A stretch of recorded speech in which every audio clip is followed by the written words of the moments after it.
Hello, so I made a video on, what was it about? Physics, I guess?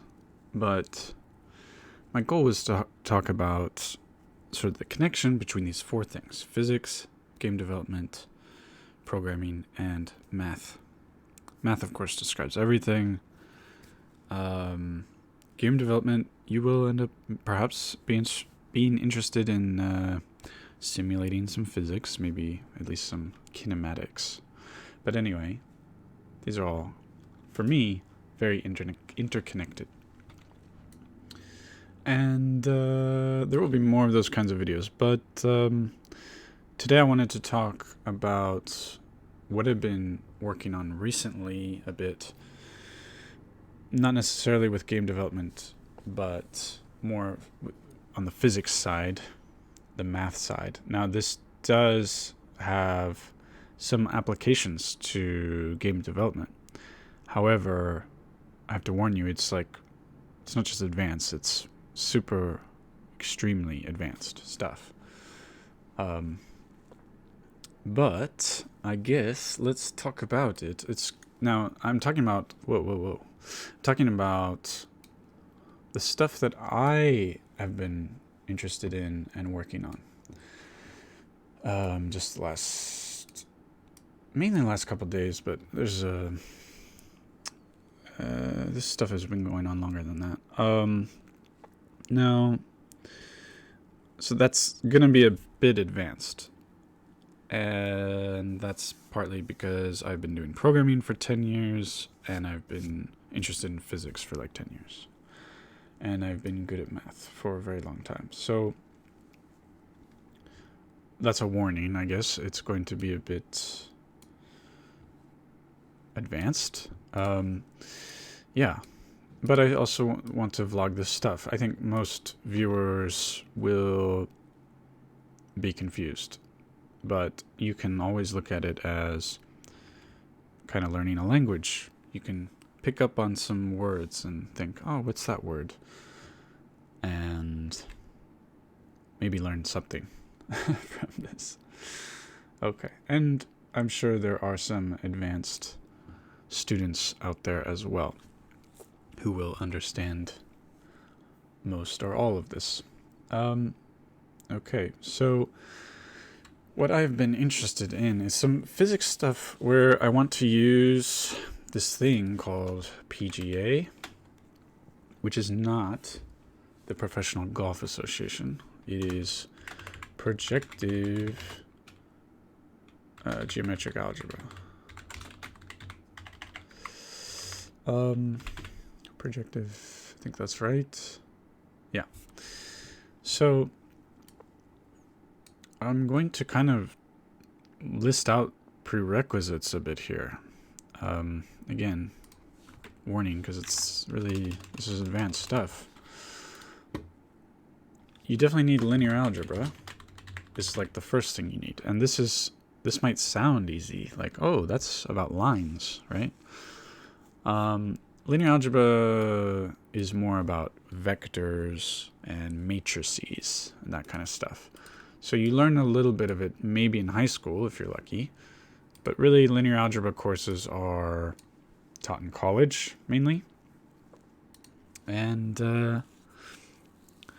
yeah, I mean, an initial motivation for linear algebra, I guess, was solving systems of equations, but the whole theory of matrices is much more than just solving systems of equations.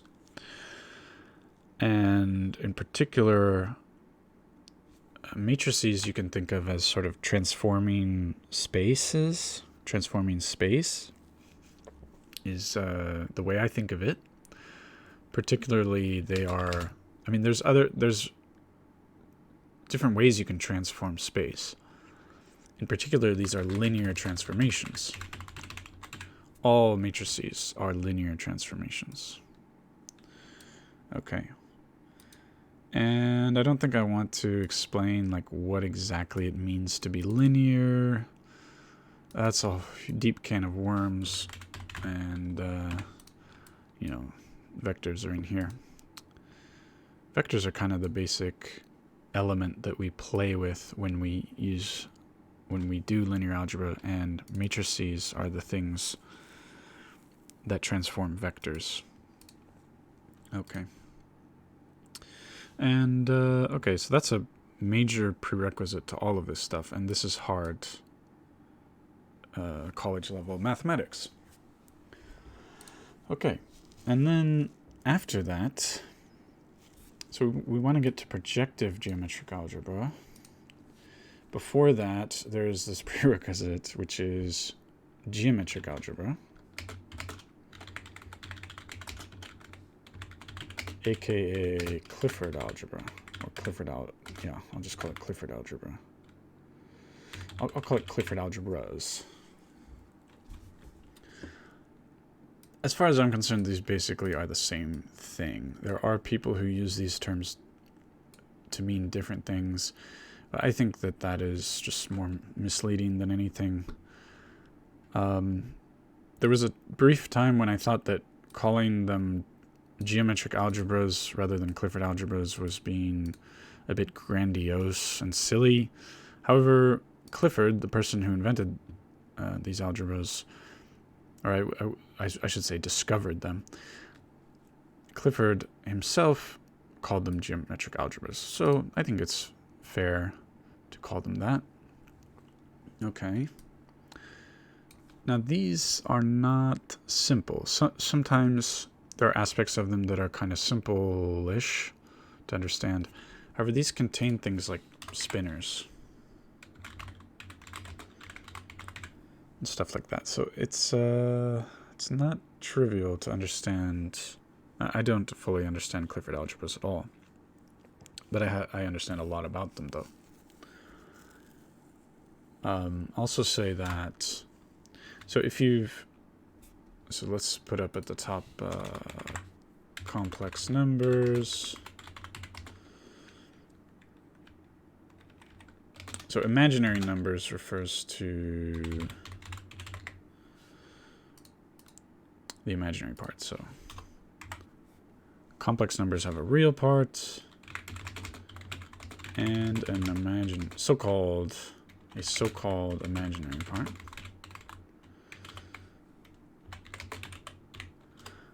And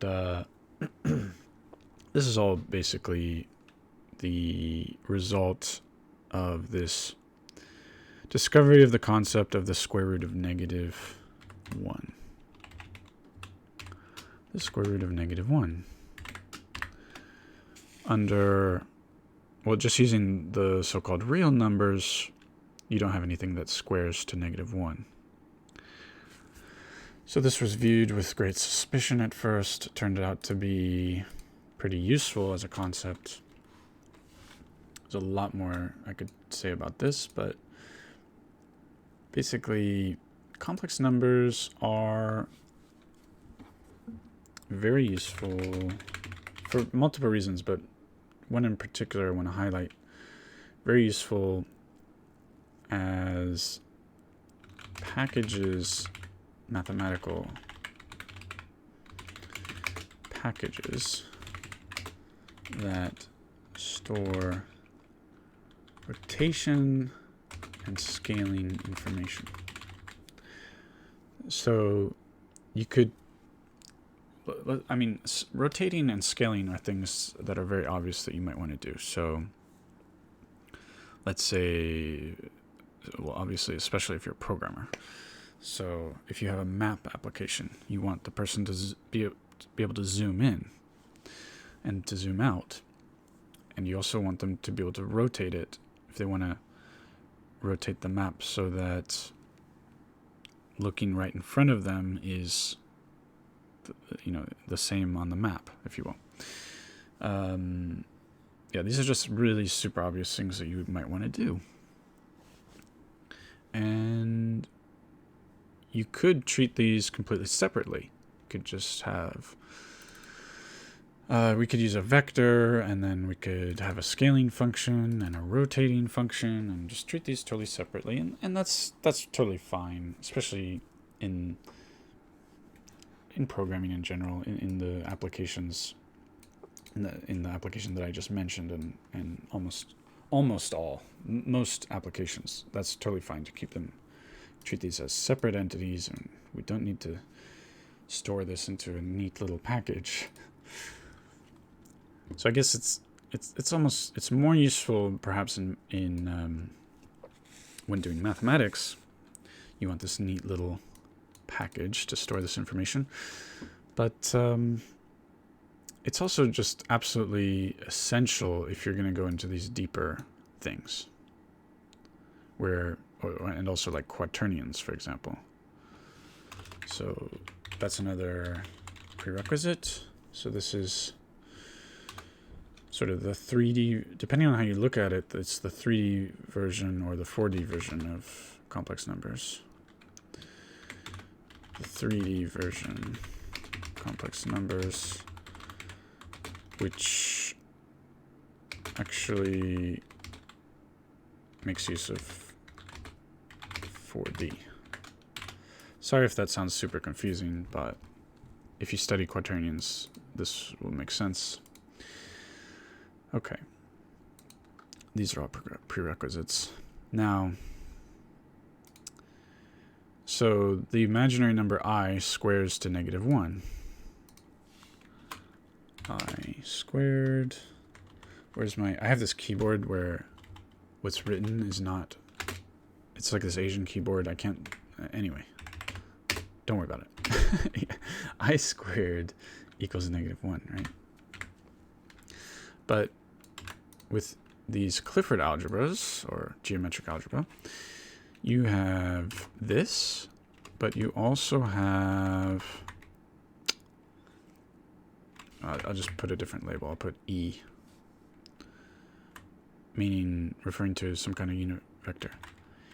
It can equal 1, for example, but where E does not equal 1. So it's another square root of 1, but not 1. A little strange, huh?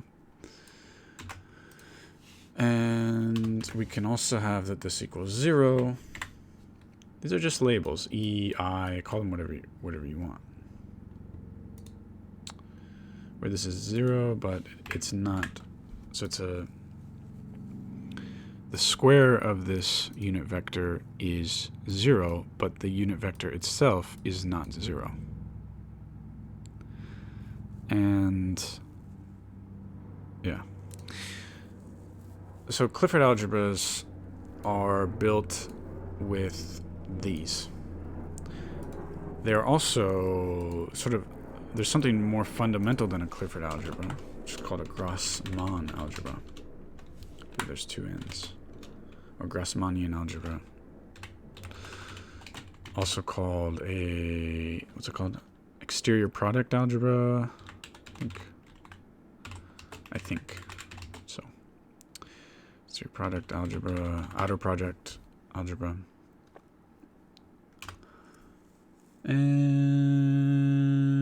I don't know if I want to exactly describe it, but before studying Clifford algebras, I think it's easier to learn this first. Basically, these are algebras where you have... Okay, so now I'm going to start going a little faster and assume that you have some knowledge of sort of general linear algebra stuff, like vectors and matrices and stuff. So you have these things we call dot products and the cross products. Note that this only works in 3 dimensions and 7 dimensions, oddly enough. I really want to talk about why 7 dimensions, but I can't today. it's a deep discussion. But this we often learn in high school physics, high school math. But these actually came out of quaternion algebra. These were not invented in isolation. Quaternion algebra was invented first. Some people thought that quaternion algebra, And by the way, when I say algebra, I'm just talking about where you can add and multiply the elements of the thing. So matrices, we can add and multiply them. If you had something where you can only add the thing and scalar multiply, but you cannot multiply the elements themselves, that's just a vector space. If you have a vector space and then you add onto it the ability to multiply the elements, in other words, you define that multiplication of elements of the vector space, then you turn it into an algebra. Or at least that's my understanding of it. I haven't checked the technical definition of an algebra in a while, but that's my working understanding of it. Okay, and so the quaternion algebra, you know, how we multiply quaternions and add them and all that, was analyzed. And some people thought quaternions were sort of complicated to the point of evil. And they carefully examined the algebra of quaternions, and they sort of extracted the dot product and the cross product as the useful things to take away from this whole mess of quaternions. I mean, it's not really a mess. If we could easily think in 4 dimensions of space, we would see quaternions as very beautiful objects with obvious symmetry and beauty and power. We wouldn't have any issue with them, but we're not so good at thinking of 4 dimensions of space. And so, yeah, we find them to be complicated to work with. So they sort of, they extracted the dot product and the cross product out from the quaternion algebra, just saying those are the useful things. And so these mathematicians / physicists named Gibbs and Heaviside, they emphasized focusing on just this stuff, linear algebra with vectors, dot products, and the cross product. And in particular at this time, this is late 19th century, around there. Around this time, people were focused on understanding electromagnetism. Maxwell's laws, those are the laws of electromagnetism. So, yeah, and they make use of, well, they can be written with quaternions, but they weren't originally. But they definitely make use of dot products and cross products. Do they make use of dot products? Definitely cross product. Dot product. Yeah, somewhere in there. It's good. It does. Okay. So, yeah, I mean, this is roughly the road that has to be traveled here. You need to understand complex numbers. You need to not necessarily understand quaternions well, but you need to try to understand them for a while, and so that you at least understand what other people are talking about. Like this video, this is another thing, the dual quaternions, and this is a great video that helped me to understand it a bit. These dual quaternions actually make use of this kind of number. This is if I'm not mistaken, these are called dual numbers. So this is, of course, imaginary or complex numbers. Imaginary, complex. This one is, I think they're called split complex. So I think split complex, maybe split imaginary, I'm not sure about that. Hypercomplex, I think, describes all of these. You might be able to get away with hyperbolic numbers. I'm not sure. Hyperbolic. The thing is that this number, which often we use a label J, and for this number we often use a label that I don't know how to type, so I'll just try to show you where it comes up. Where does it come up? Where does it come up? Where does it come up? Just look at different points in here. Oh my god, an advertisement. That's terrible. Let's put that off to the side for a bit. What is it? Okay, what is this? Does anyone use this DAZ 3D? I don't know. Is it worth checking out? Anyway, so you can see stuff gets complicated. Nobody said this was simple. But I don't even really need to show you this symbol, but there's somewhere in here. Here. This symbol, can you see it? Is that epsilon? Anyway, yeah, I think it's an epsilon. I don't know how to type it. So that's why they call it dual quaternions. It is the tensor product of quaternions and the dual numbers. Okay. So, but why? Why all this stuff? Well, actually, there's a main reason I want to use projective geometric algebra. There's a side interest, which is its applicability to game development. And actually, that's the angle that they're taking here, although I think this is interesting. Well, this talk in particular is about dual quaternions, and so this stuff is super interesting. And I think if you are sort of interested in math, I invite you to go and watch this video.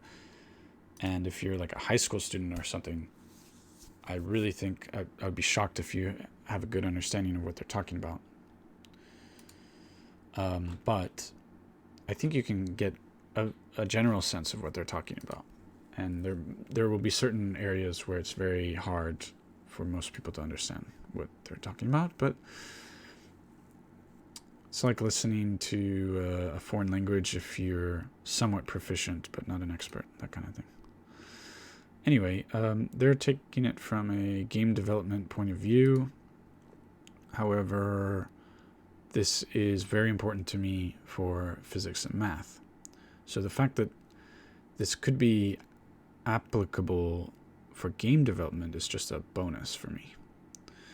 So, in particular, to describe like what kind of benefit you could get with this, if you're able to import a kind of PGA library, Projective Geometric Algebra library, into, say, Unity or Roblox Studio, that kind of stuff, into your game development environment. If you're able to bring that library in, then you could use it to, for example, so there's these useful operations.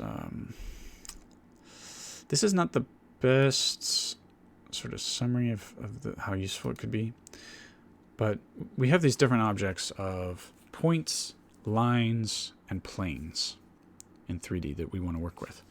And so by using PGA, you could very quickly, for example, if you receive two of these objects, like a point and a plane, you could very elegantly find the line that passes through the point and is perpendicular to the plane. And it's sort of all of these combinations that you could look at. So, yeah, there's lines, planes. So I'll write this out. Lines. I'll write it in this order.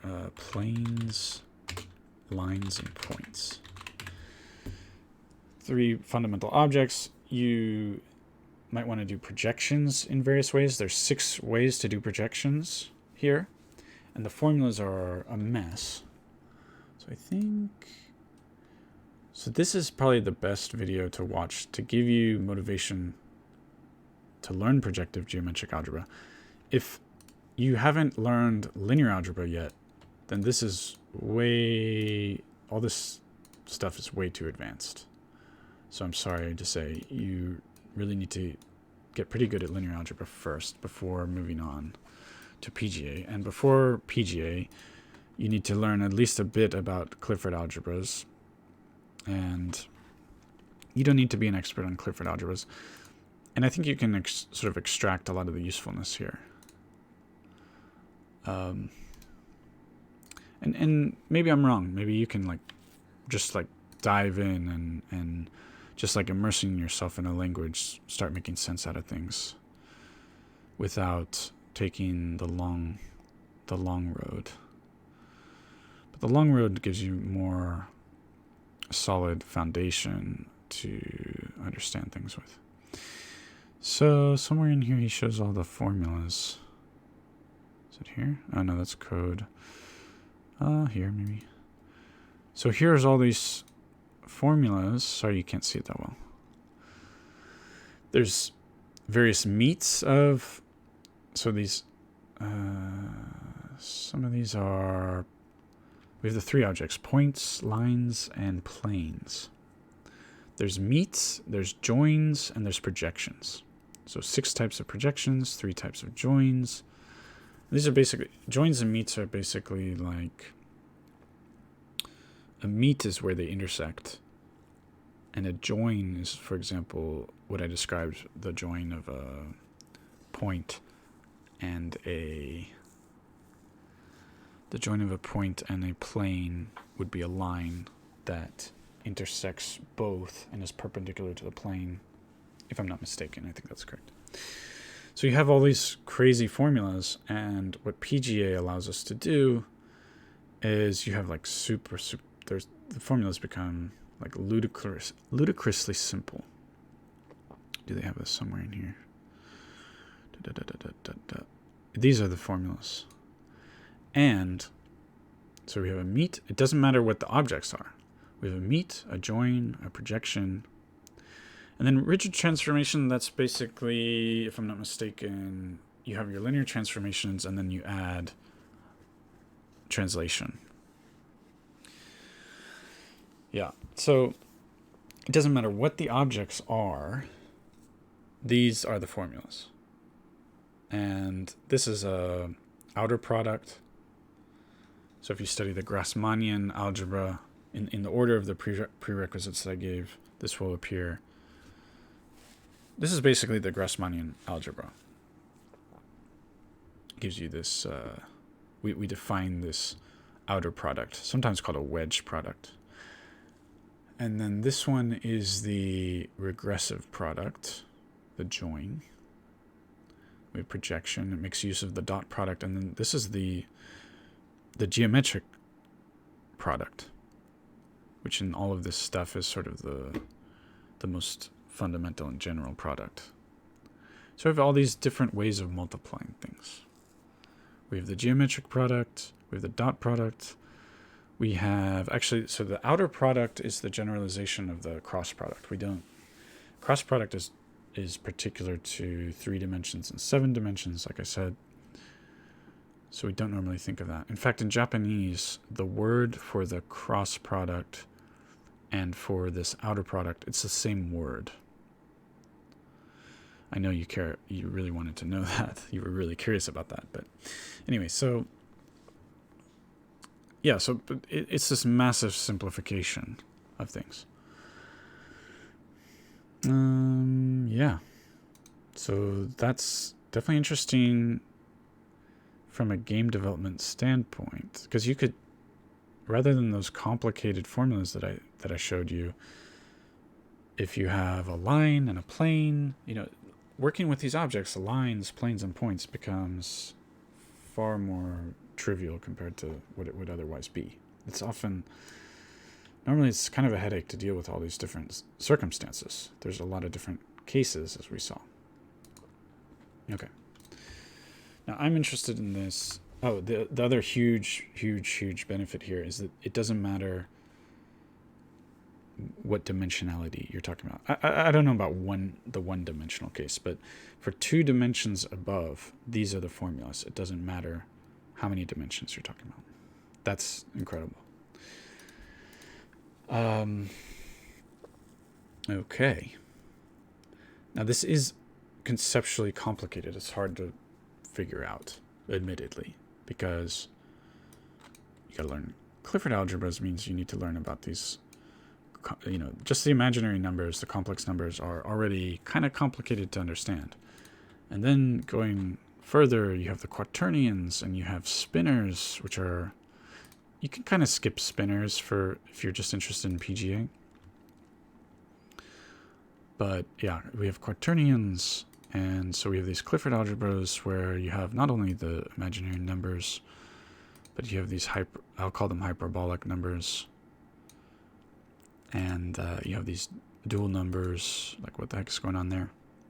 I'll just say the hyperbolic numbers are very much related to hyperbolic geometry. That's why I'm calling them that. I'm not sure that's the correct term to call them hyperbolic. But all of, so special relativity, you can think of as taking place on a stage of hyperbolic geometry. The technical terminology is that it happens on a hyperbolic manifold. So special relativity, yeah. Not going to go into any more detail here today. But we can sort of formulate special relativity using this stuff. So that's super interesting. And then this stuff is sort of weird, this whole squaring to zero thing. Because it's interesting and weird because it's not invertible in general. Once you square something to zero, you can't unsquare it and find out where it came from. And so physicists care a lot about the invertibility of things. This great physicist named Susskind refers to, he calls it the zeroth law of physics, which is, that's what he calls it anyway. He calls it the conservation of information. And Susskind is one of the sort of the founding fathers of string theory, and he, in particular, does a lot of study and work on black holes. And with black holes, there's perhaps seeming paradoxes and sort of riddles. Black holes. There's these sort of riddles or paradoxes. It just became racist all of a sudden. Whoa, gotta be careful. There's also white holes, but anyway. There's these questions about what happens with information on the surfaces of black holes. Is information conserved? What does that mean? Like, basically, if you dropped a dictionary into a black hole, and so it gets ripped apart, all the particles from so this is one of the paradoxes, that there's sort of these two perspectives. From the perspective of stuff falling into the black hole, it just falls straight into the black hole, crosses the event horizon, no problem. Doesn't even necessarily notice that it did. But from the outside perspective of the black hole, things get sort of stuck on the event horizon, because along the event horizon, time slows to zero. From our perspective, being outside the black hole, we look at things that are on the surface of the event horizon, and we observe their clock to be stuck. Time does not pass for them from our perspective. So that's already sort of maybe a paradox. Does it make sense that there's these two different perspectives? And then furthermore, if we, for example, dropped a dictionary in there, could we, in theory, somehow later get back the information that was contained in that dictionary? Just to give kind of a simplified example. Can we get that information back? And one of the interesting things about black holes is they have this thing called Hawking radiation, which tells us, I don't know if I have time to really explain it, but Stephen Hawking figured out that, yeah, I don't have time to explain it here today. But this is very much related to this question of information. The black holes radiate this Hawking radiation, so they sort of dissipate over time. They sort of evaporate over time, over very, very long periods of time. And so I think, according to Susskind, information is maintained.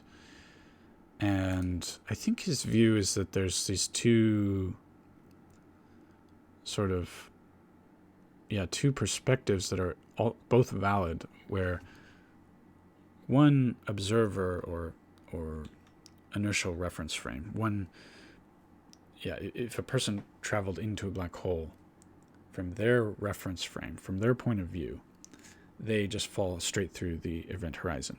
And that is somehow equally valid to the outside point of view, that they got stuck on the surface. That somehow this can be made logically consistent, these two seemingly contradictory points of view. I thought we might have an earthquake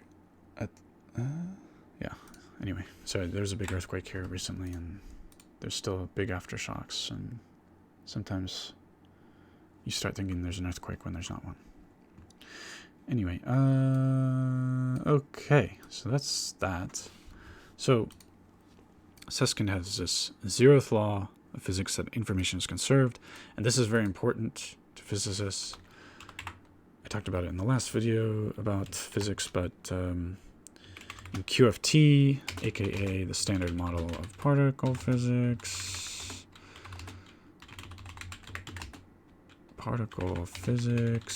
aka quantum physics,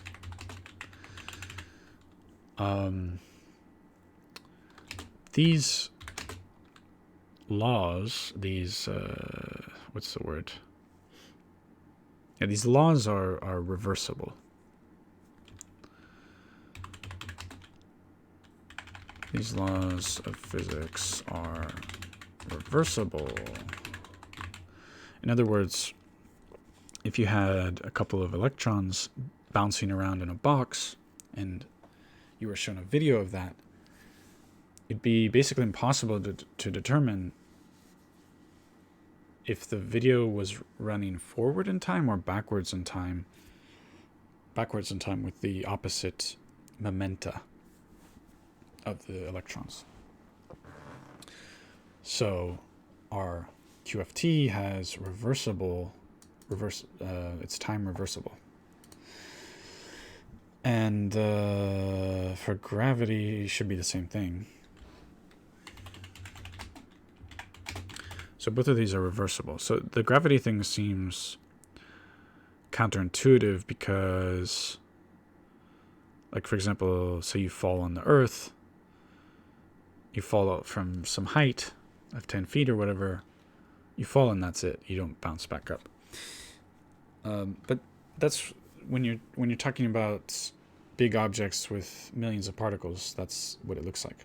But if you're talking about a single particle, like a bouncing, or let's say we only had two particles, and we just look at how they're affected by gravity, they pull towards each other and then they bounce off of each other, and then they bounce away, and then they're pulled towards each other and they bounce away. Okay, like imagine a universe where only two bouncy balls exist, and these bouncy balls are perfectly elastic, so they don't. We're going to say they don't lose energy to sound or anything like that.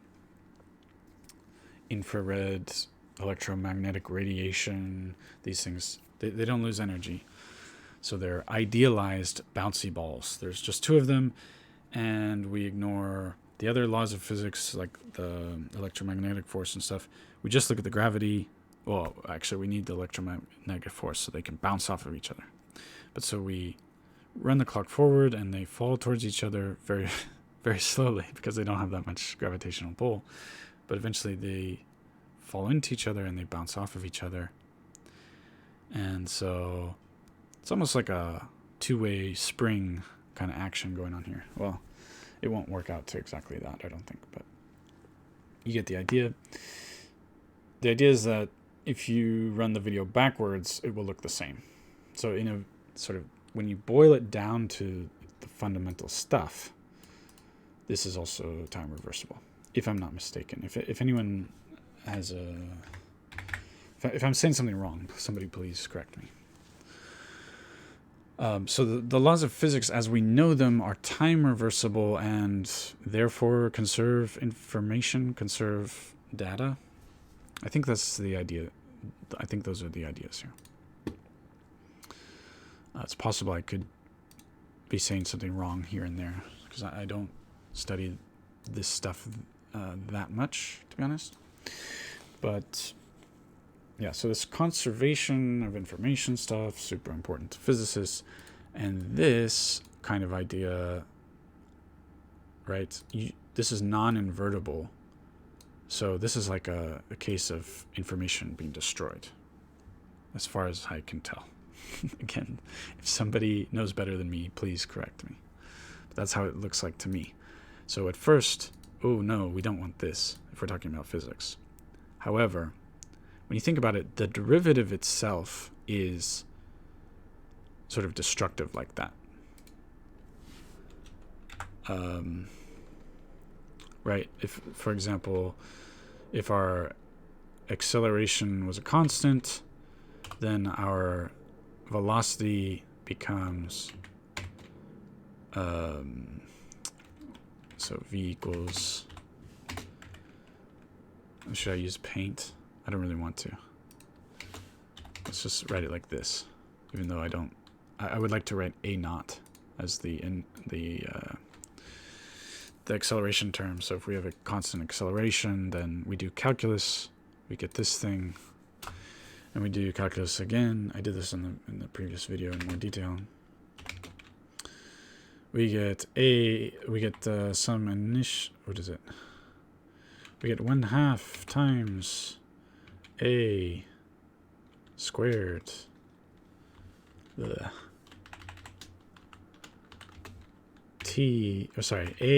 t squared. I don't know. I've been recording now for a couple hours. I'm getting tired. Whatever this thing is. But if we, for example, if we take the derivative, just looking at this, if we take the derivative of this, we get this. But we had in here, we have some initial velocity, which disappears. Our initial velocity disappears when we take the derivative, so it's destructive. And if we take the derivative again further, we get that I think when you take the derivative of the acceleration, it's called the jolt. There's a few, or the jerk. There's a few terms for it. So whatever it is, the next derivative here will be 0. So it collapses down to 0. So derivative, this, I'm not saying this is exactly like the derivative, but this is something I want to investigate further. This is reminiscent of a derivative, and the derivative seems like a non-invertible function. Am I wrong here? Seems that way to me. So, while physicists really care about conservation of information, I'm interested in future physics and sort of deeper new ideas, and so I'm interested in this, and if maybe this assumption needs modification. I'm not going to say it's wrong, but maybe something like the many worlds interpretation of quantum mechanics, and yeah, like I said, this is not something I've figured it out. This is something that I continue to think about and look into. But I might look at like if I want to spend an afternoon thinking about this, I would probably next look at the quantum eraser, the delayed quantum eraser experiment in quantum mechanics. And I would think about conservation of information and the many worlds interpretation of quantum mechanics and this kind of stuff, and derivatives and non-invertible functions and loss of information, all that kind of shenanigans. Okay, so I just went on this big tangent to talk about how this is sort of quirky and interesting for various reasons. Alrighty then. Getting back to PGA, I have my own reasons within physics that I want to use this. In particular, the whole fact that this doesn't really matter how many dimensions you're using is good. In particular, I want to be taking the projections of 4-dimensional objects into 3 dimensions. In particular, there's an object called the hyperdiamond, where I want to take the projections of this into 3 dimensions and look at that. My understanding is that the projections of the hyperdiamond form rhombic dodecahedrons, which is basically honeycomb. The way that bees create their honeycomb, it's not just hexagons, right? They're 3-dimensional structures. So just calling it a hexagon is not enough. They're actually rhombic dodecahedrons. And what's interesting about rhombic dodecahedrons is you can tile 3-dimensional space with it. What's interesting about the hyperdiamond is that it is pretty much a unique regular polytope. Yeah. I can't. This has to be a whole other video, but it's super, super interesting stuff, I swear. There's these Platonic solids, which, am I correct in saying these are the regular polyhedra? And a polytope is just a word, which is it's basically polyhedra, but in however many dimensions, the n-dimensional polyhedra. And yeah. So sometimes people erroneously think that the Platonic solids are the ways that you can tile space. So in 3 dimensions, the Platonic solids there's 5 of them. There's the cube and the octahedron. So these two are duals of each other. I will explain what that means in a second. Then there's the tetrahedron. Let's bring up a image of this. Hold on.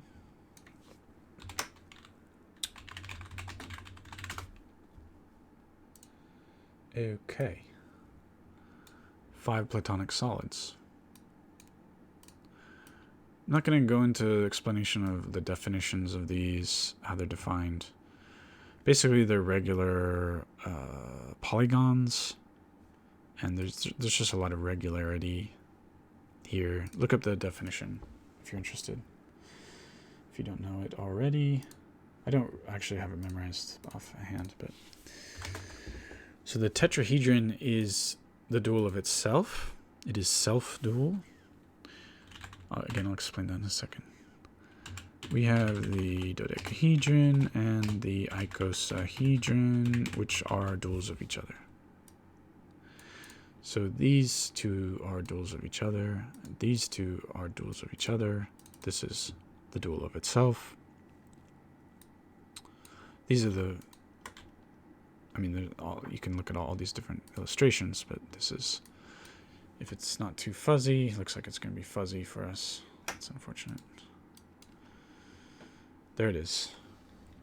So what it means with the dual is like, let's take the cube, for example. In the middle of each face, put a vertex. So we're creating a new shape. Put a vertex in the middle of each face. And then connect those vertices. And you get the dual, which is the octahedron. I think there's another way to construct it. Yeah, there's another way to construct it by starting with a vertex and truncating it down.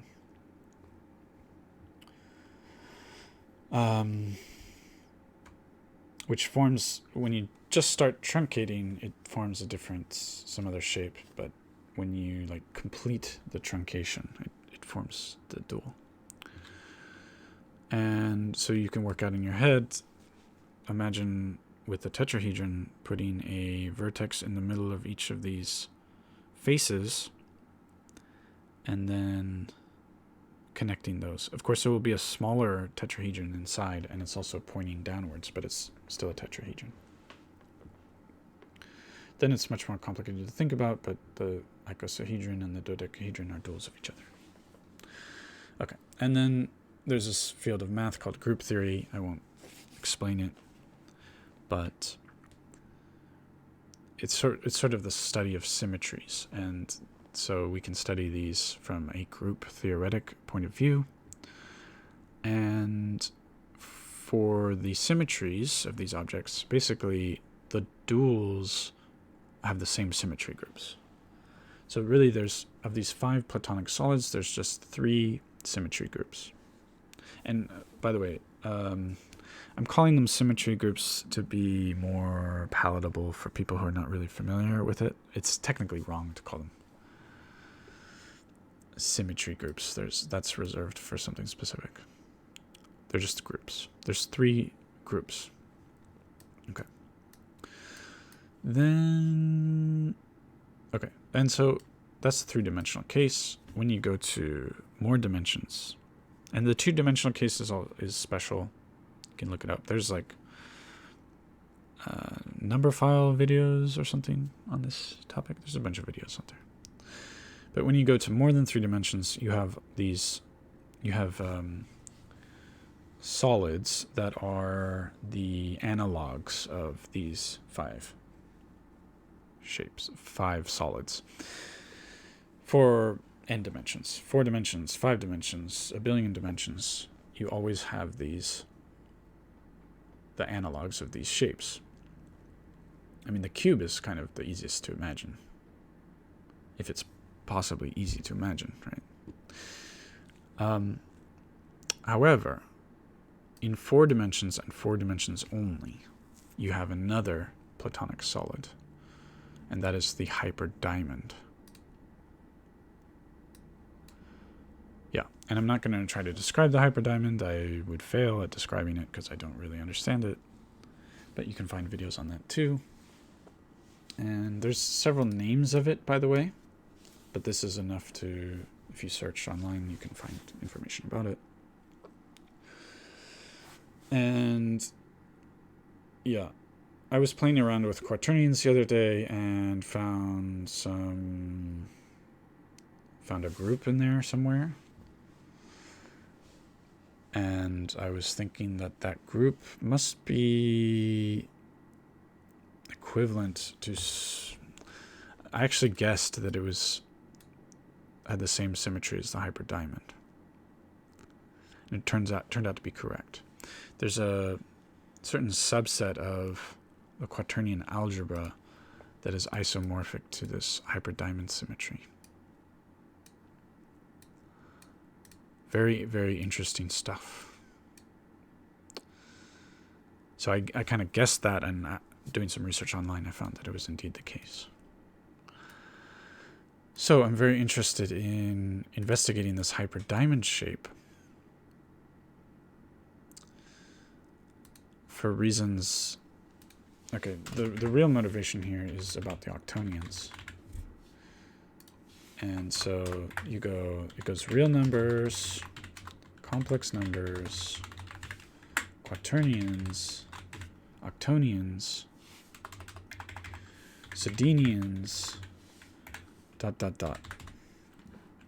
In general, I think you can call them Cayley numbers. Cayley numbers might often refer just to the octonions, but this can help you to search if you're interested in this progression. So what happens is the number of dimensions here doubles each time. Real numbers are 1-dimensional, complex numbers are 2 real dimensional, quaternions are 4 real dimensional, octonions are 8 real dimensional, sedenions are 16 real dimensional. So a lot of content out there about this stuff. It's, warning, it's extremely hard to understand. But I'm interested in octonions and a bit in the Sedenians related to unification in physics, and yeah. So the octonions are a candidate for unification in physics. When I say unification, I mean unifying quantum physics and gravity. So that's the real thing that interests me. But because I'm interested in octonions, I need to master quaternions. And I'm interested in if you can sort of find hidden in the quaternion algebra, you can either find this the octonion algebra somewhere in there, or just easy ways to construct octonions from quaternions. I mean, you can definitely construct an octonion from a pair of quaternions. That's actually how this whole progression works. It's called I think it's called like the Cayley-Dickson process or something, where you go from one step to the next here. So you can build octonions from quaternions. And let's show you another thing here. So here's the octonions.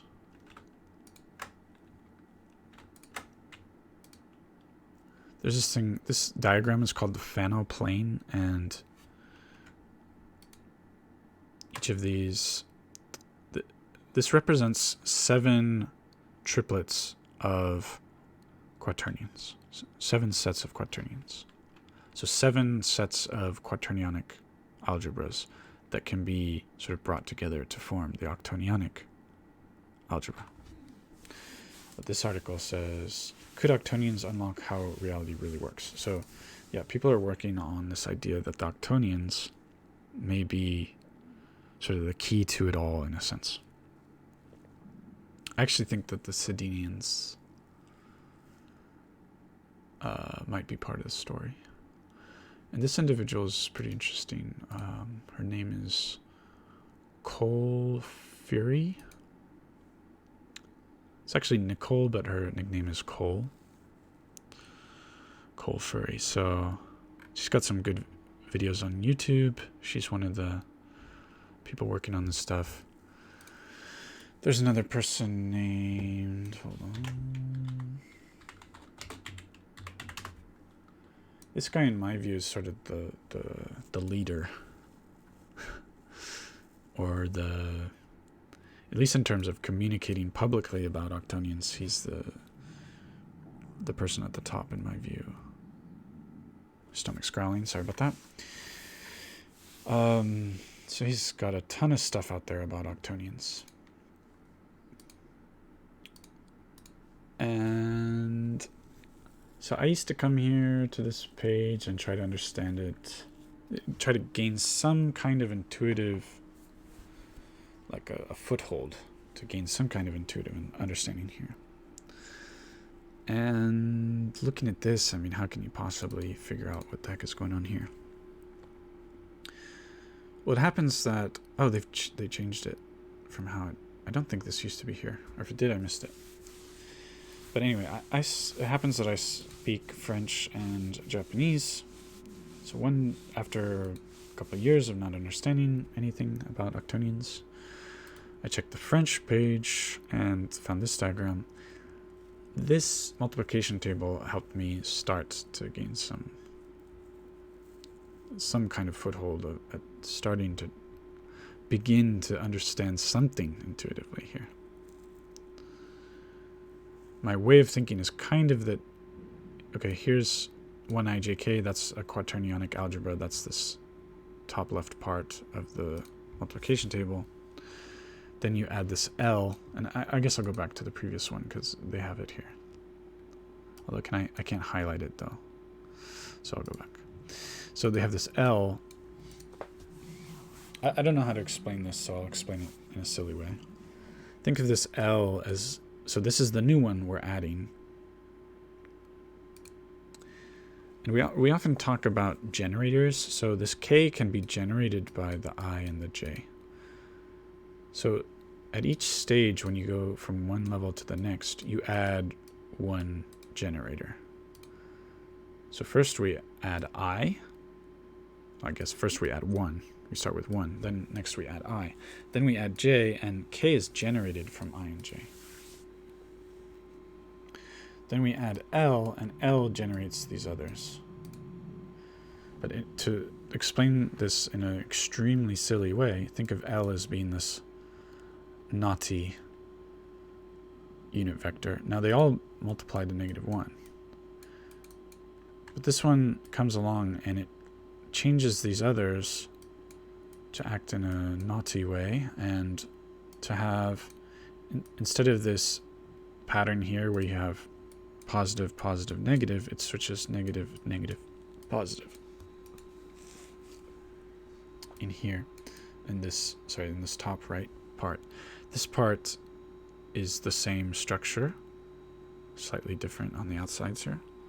Also different. Here's L, L, L, whereas here's negative L, negative L, negative L, but this part is the same. There's almost like this kind of quasi-commutativity right here, just based on these being the same structure. And then the only way you can get out of this naughty business is to multiply 2 of these naughty vectors together to get out of the shadow realm, or however you want to think of it. Now what's weird here is that this whole thing is non-associative. And so there's this video that talks about associativity. I don't know that it's truly a good video. However, it certainly gets you thinking about associativity. And associativity is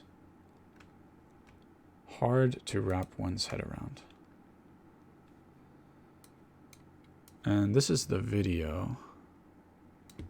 I'll probably forget to put this in the description.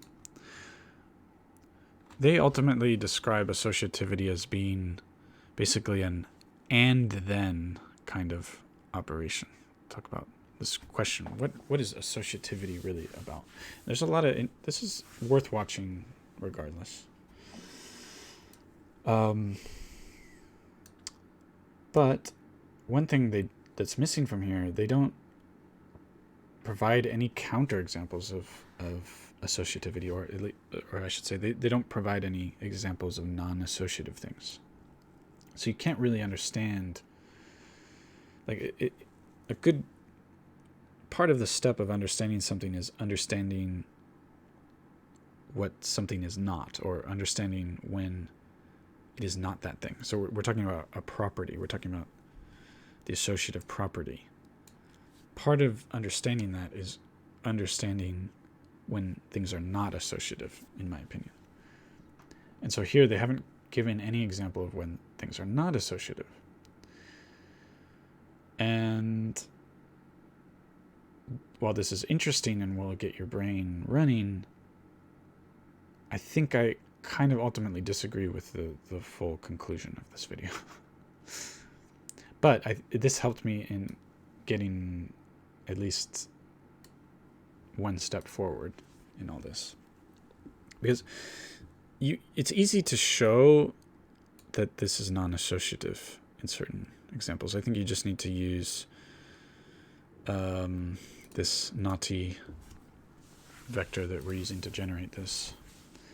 Like do J times L and then do L times J or something like that. Compare them. Or, well, it needs to be associative, so it needs to look a little different than that. I think maybe, yeah, do like IJL. Yeah, try with L in the middle. It doesn't matter. You could choose K. On the outside, any I, J, or K, but don't repeat the same one. So do this.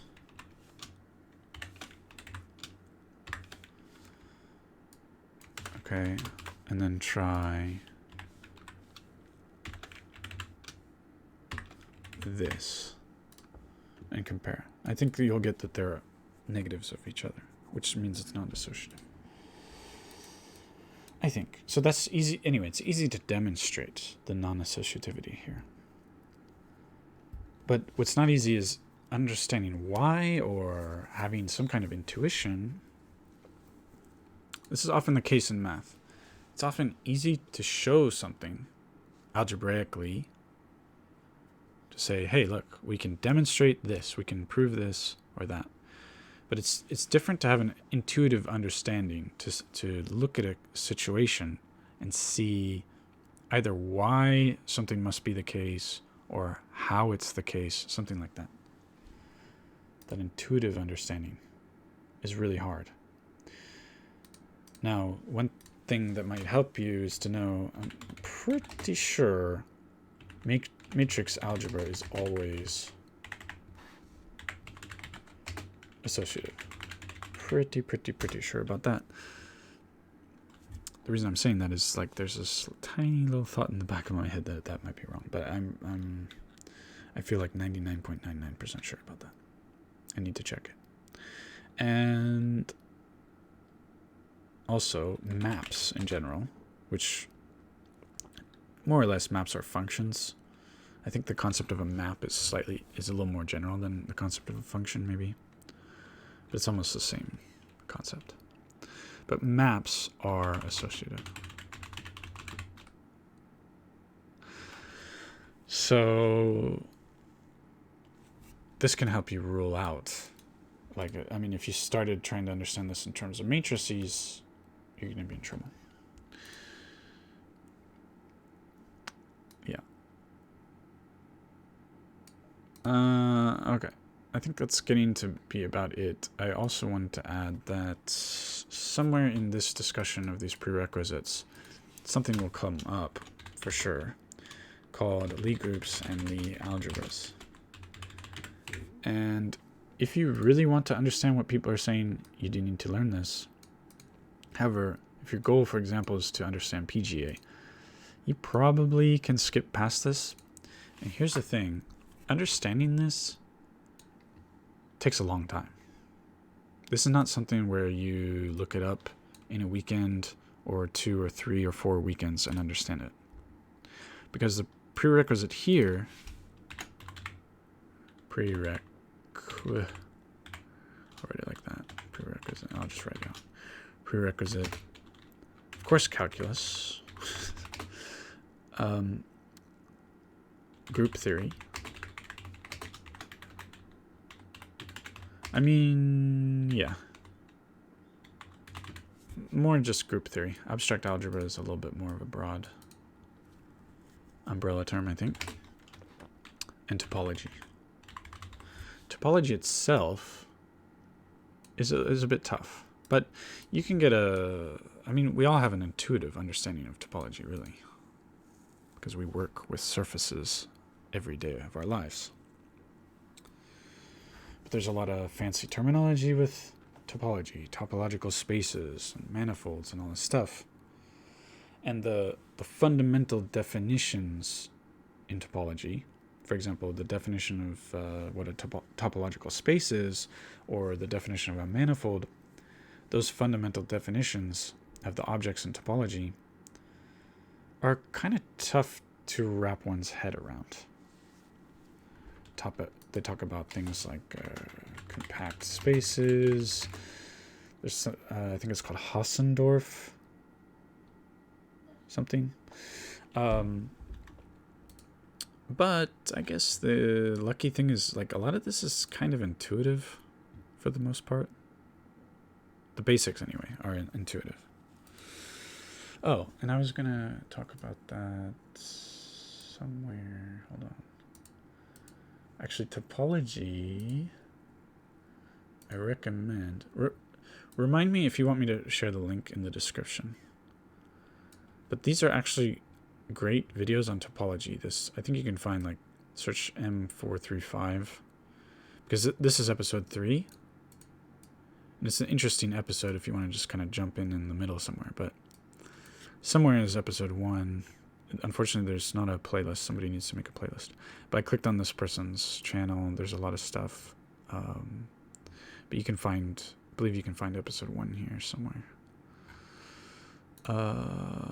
And this is different. This is also topology, but it's geometric topology. So I don't know if I've seen this one. I think I did. Now this is the first. I think this is. Oh, but this is M335. But these videos are actually fantastic. I mean, usually it's the case that more recent things from, like, lectures from the last 10 years tend to be better because over time people learn better ways to explain things. But these are old. I don't know if they're from the 80s or 90s or what, but they are really good. It's not a complete. It's not going to give you the complete understanding of topology or something, but it's pretty nice. And there's some really interesting stuff. So I'm reviewing this stuff because it turns out, and there's another video, not this one. This one. So there's a mathematician named, where's his name? Somewhere in here.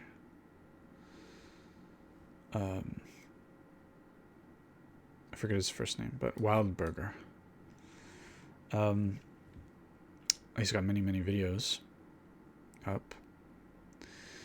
Oh, here's about polyhedra and stuff like that. So this projective plane, so this is related, of course, to the PGA stuff. And something that I didn't mention, or sorry, PGA's here. Something I didn't mention, kind of a prerequisite in PGA, is there's this linear space of lines. This is relatively new to me. But I'll quickly jump through because I have to be technical to explain this. It's a vector space where I think E1, your first unit vector, will be the equation x equals 0, so the vertical line through the origin.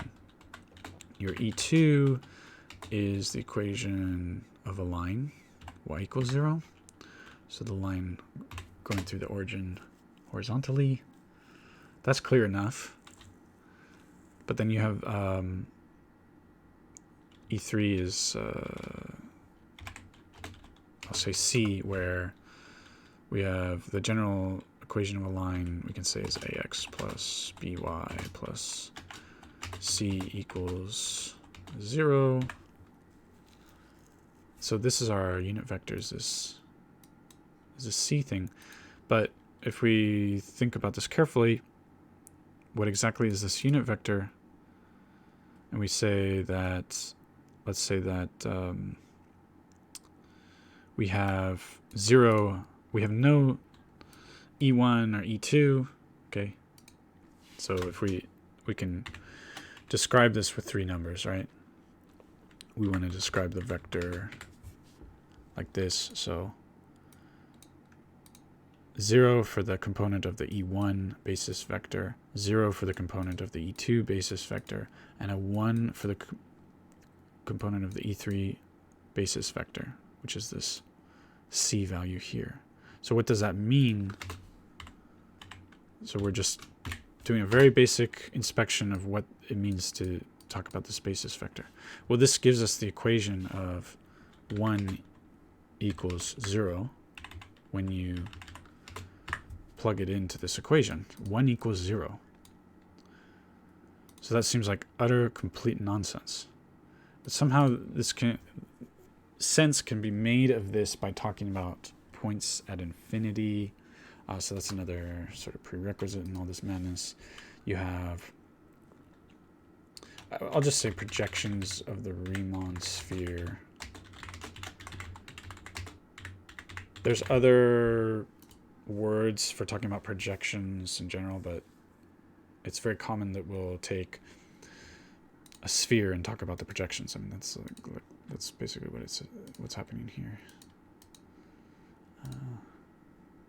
Yeah, well, you saw the thumbnail. It's basically what they're looking at. It's a very common thing in projective geometry, in complex analysis, many different areas of math. We become interested in this sort of projective case, if you will, like in game development.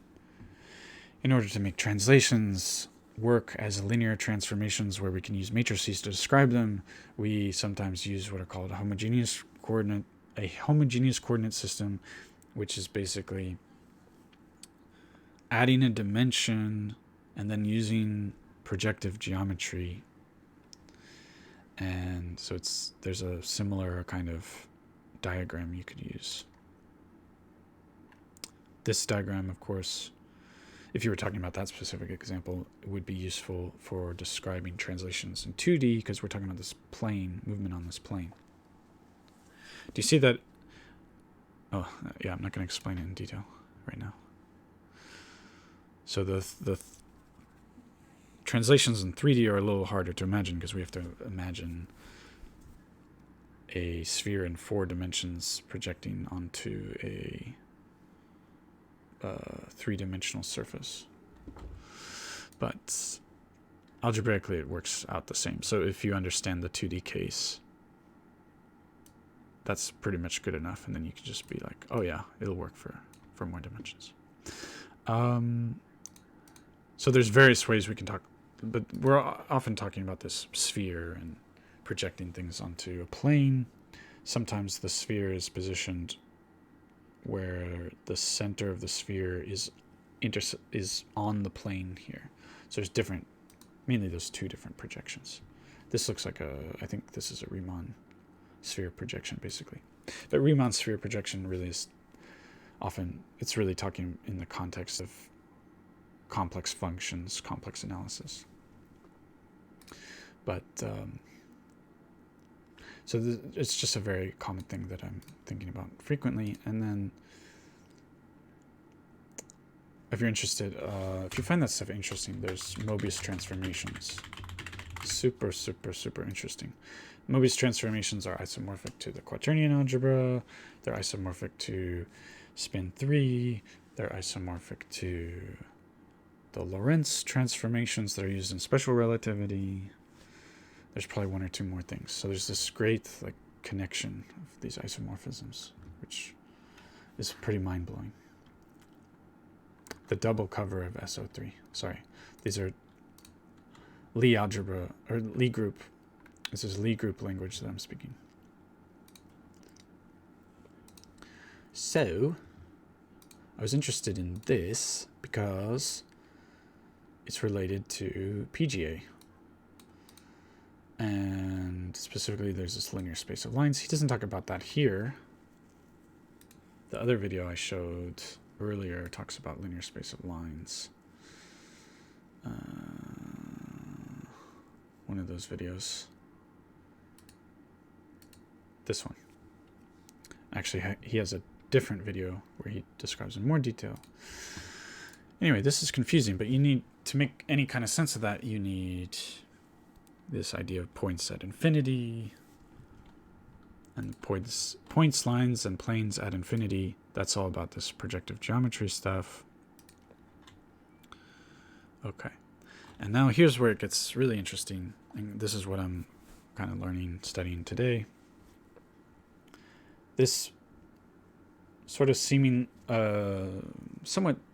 seemingly simple looking picture of this, these lines in a plane. Okay. The thing is that when you rotate by 180 degrees, you're back to the same line. But this is this is similar to the picture of vectors when we talk about a 2-dimensional vector space. When you talk about, kind of the naive view of talking about vectors is you think of them just as arbitrary pointed line segments somewhere in the plane. But from a linear algebra standpoint, technically speaking, for a vector space, all of the tails of the vectors start at the origin. That's how a vector space works. The reason that that's necessary is that the origin has to stay fixed under transformation. That's kind of part of the definition of a linear transformation. That's why translations are not linear transformations. They move the origin. So, okay. So the canonical way that mathematicians think of vector spaces is they all emanate from the origin. All of the tails are set at the origin.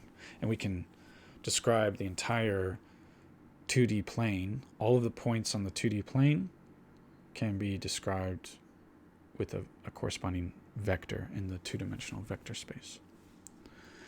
Vectors are just elements of vector space. So if you don't understand, when I talk about a vector space, if that sounds confusing, if you don't understand what that is, it's the space of all the possible vectors in the space that you're talking about.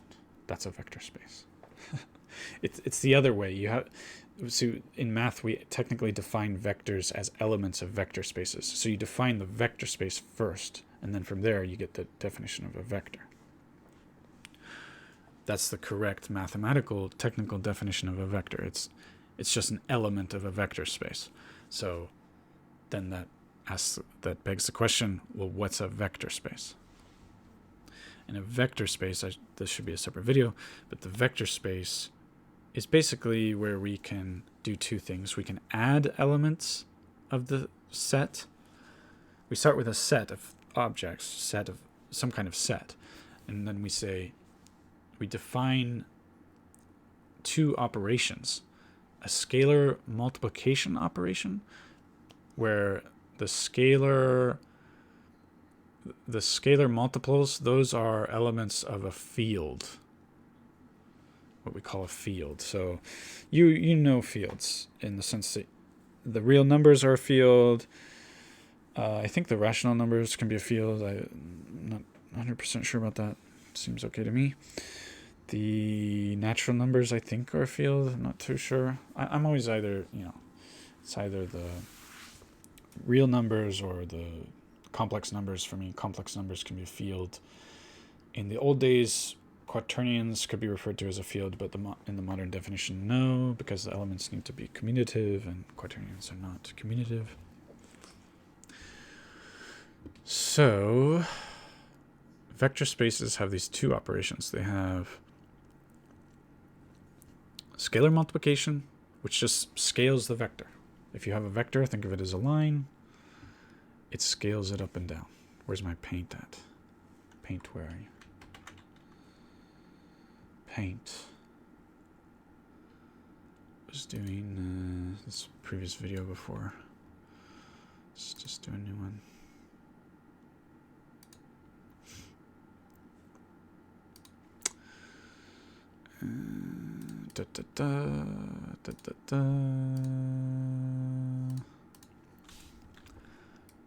Here's the origin. You have a vector going in some arbitrary direction with some arbitrary magnitude.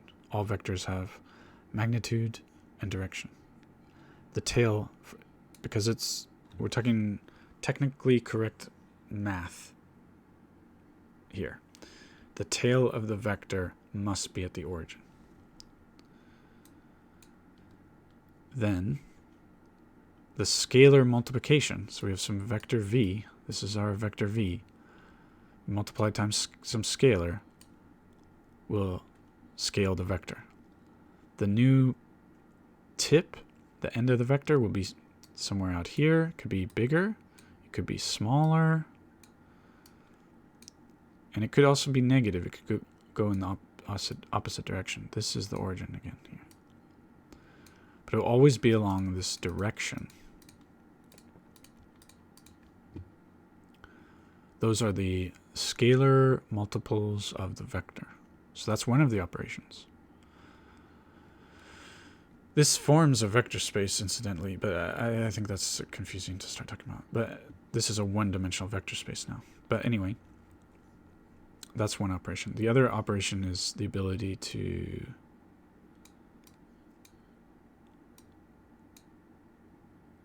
Let's have another vector. Is it this? No, this is totally wrong. I just multiplied vectors. This is not defined. It's addition. So we can add vectors. So when you tell me you have a vector space, immediately what I'm really thinking first about the fact that you can add these objects. You have objects and you can add them together. The second thing I'm thinking about is the fact that you can do scalar multiplication of vectors. And it's also true that that this distributes. This is true also. For those who are curious, it will distribute as expected. The scalar is a element of some field. Should I call it F? I think people usually call it K for like a general field. It could be, for example, the real numbers, complex numbers. So, for example, like real numbers, or the complex numbers, for example. But for a generic field, it's just a choice of letter. We often choose the letter K. Note that these are commutative, so you could put the S's on the other side. You could put the S on the other side over here. Doesn't really matter. And yeah, so if you tell me you have a vector space, personally, it's just me personally, first thing I think is, oh, you're telling me that you have a set of elements and that addition is defined on all those elements. I think it needs closure too. So yeah, it needs closure. So this will be some other vector. Okay. So V, P, and Q are elements of the vector space. In other words, they are vectors in this vector space.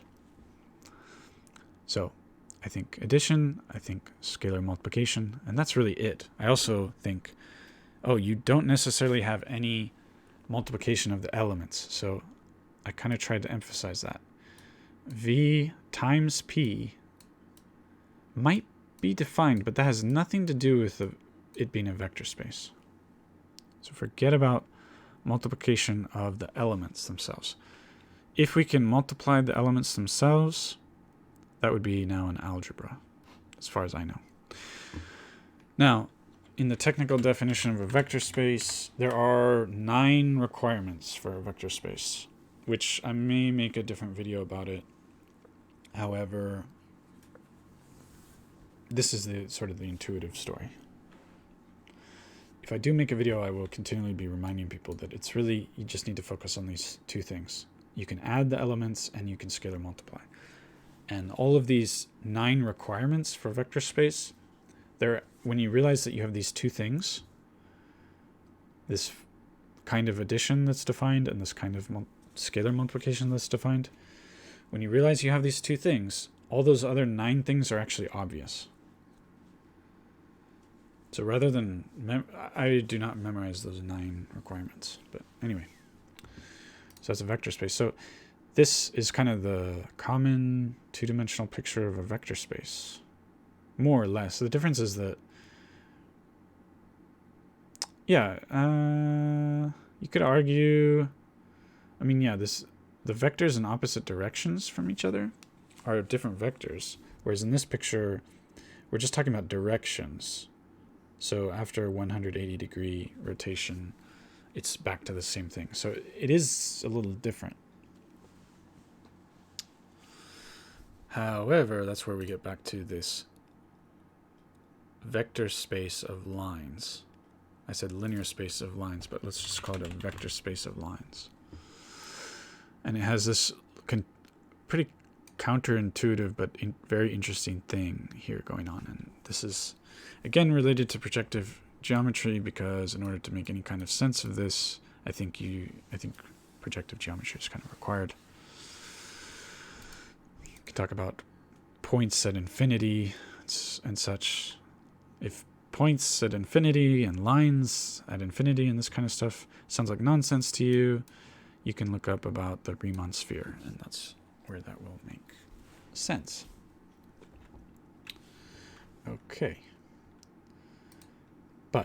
what is super interesting to me today is, if you watch this video, he'll explain that this space is really like a Mobius strip, not just a circle or a cylinder or something.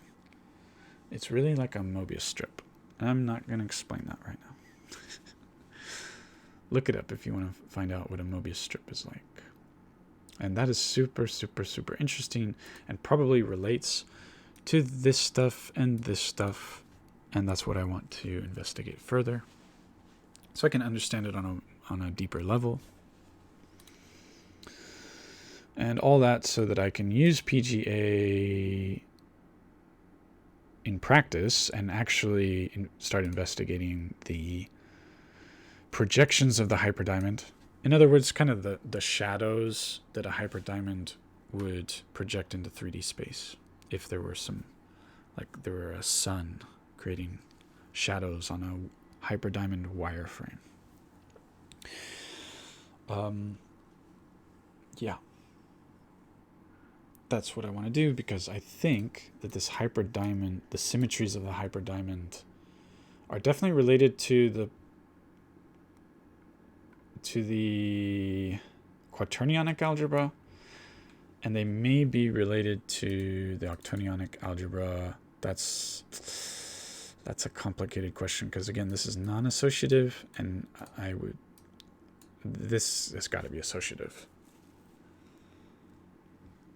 But I have certain ideas in mind, and this is a way to slowly trod forward, slowly chip away and understand more and more, piece by piece. I want to start playing around with these projections, and these projections form rhombic dodecahedrons, which can tile 3D space. So very interesting. It's also very cool that they're 4-dimensional objects, because we actually live in 4 dimensions, 3 of space, 1 of time. So if you have any hope of talking about relativity, you need 4 dimensions. Well, we have it with the hyperdiamond. So very interesting. I was thinking, why the hyperdiamond? Why not say the hyperoctahedron or the hypercube, which is often called a tesseract?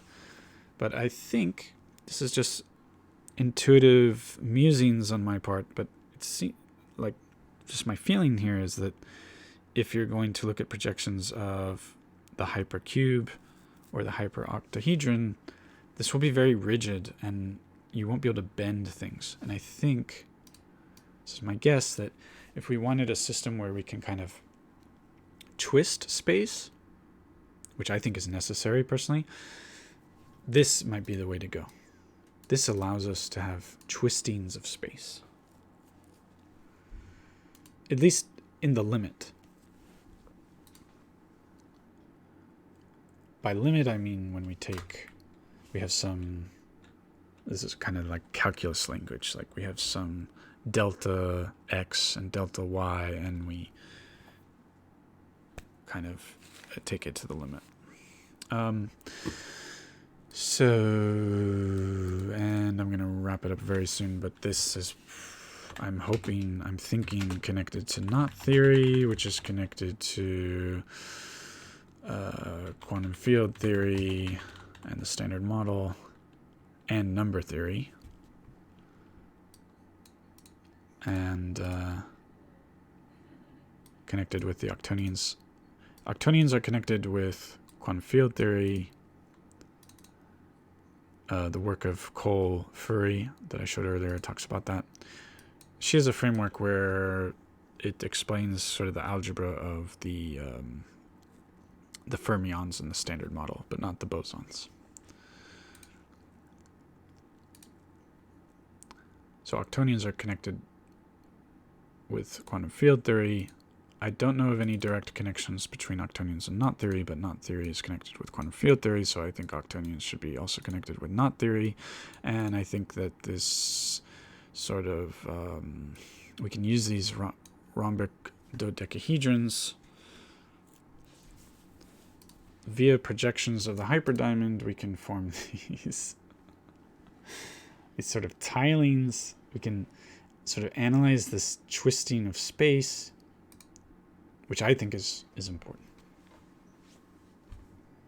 for making progress in theoretical physics. And in the end of this video about the dual quaternions demystified, just as a teaser, sort of, they talk about kind of the next step. If you want to go beyond PGA, you can then go to CGA, conformal geometric algebra. Physicists, theoretical physicists who work on unification stuff are often studying conformal transformations. And you get some stuff. I'll just show some clips. So now we add circles. In PGA, we don't have really circles as fundamental objects, but there's this important, geometrically, there's this important sort of inversion where you sort of reflect about a circle. If you can imagine that. So this is the ordinary reflection. He's representing in that way. And so we have this circle. But using this CGA, this conformal geometric algebra, we can have things like this. Ooh. We have points. If we want to talk about individual particles, electrons and quarks and this kind of stuff, I want this kind of movement. I want stuff that looks like magnetic field lines, at least in approximation. Okay, so that's next step. Sometime for me, sometime in the future, but I'm not there yet. Okay, now before I go, I want to talk about some implementations of PGA. Let's see here. I have that somewhere to talk about. Bring that up. Here it is.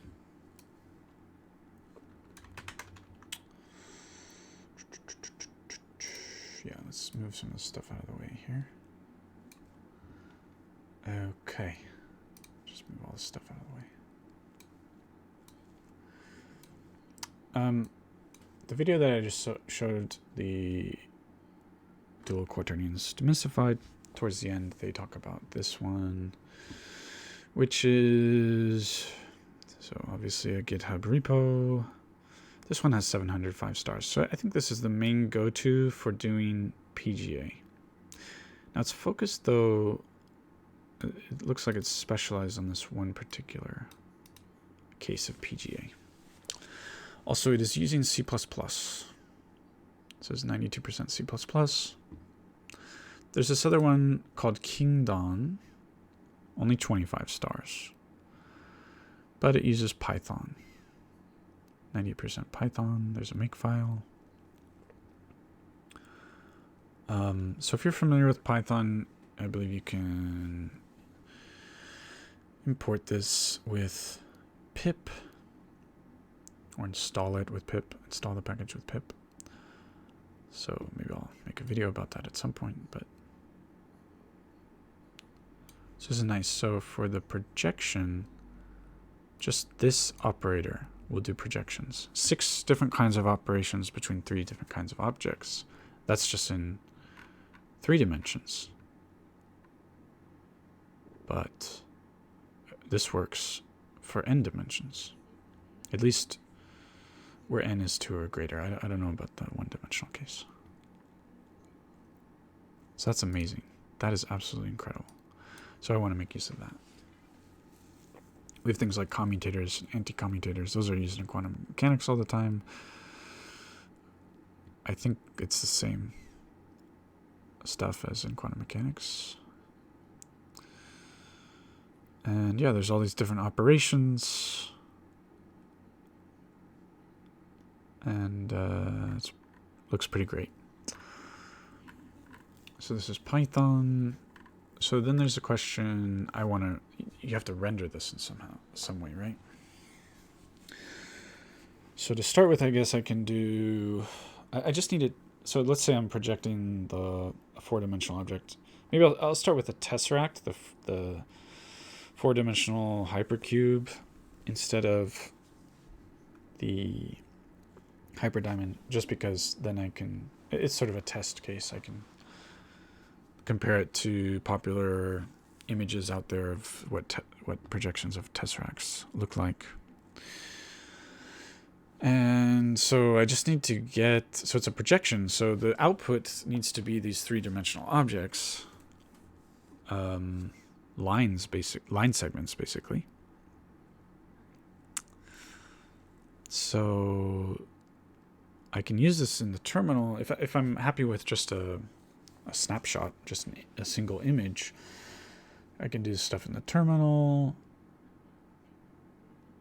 or in a Python program that I write, and then I can get the output, and then let's see.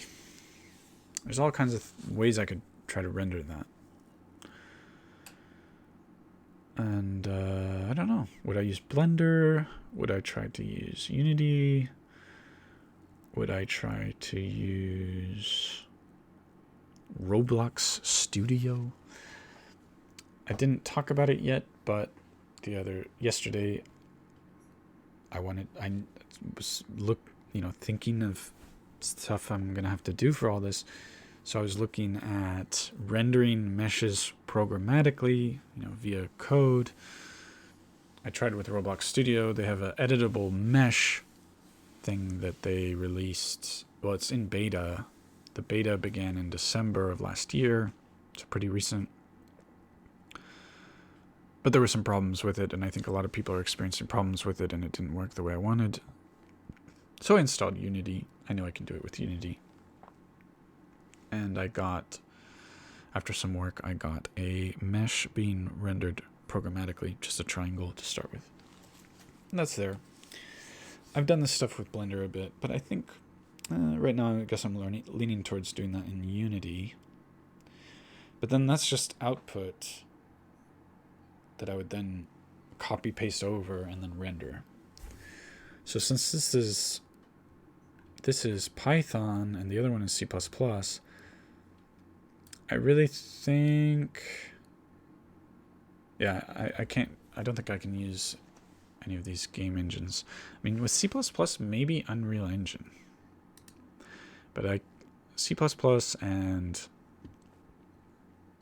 Unity don't play along, certainly not Roblox Studio, not Blender to my knowledge. Python and Blender would play along, but I don't know how to import a library. I don't know if you can import a library into Blender. I'm not sure about that. Oh, by the way, I use this to install Kingdon globally in my Ubuntu instance and replace this with Kingdon. That's what I did, because I wanted it installed globally. Anyway, I think I've gone on for enough for now. Let me know what you think. Let me know any questions, any comments. Thank you. Have a good one.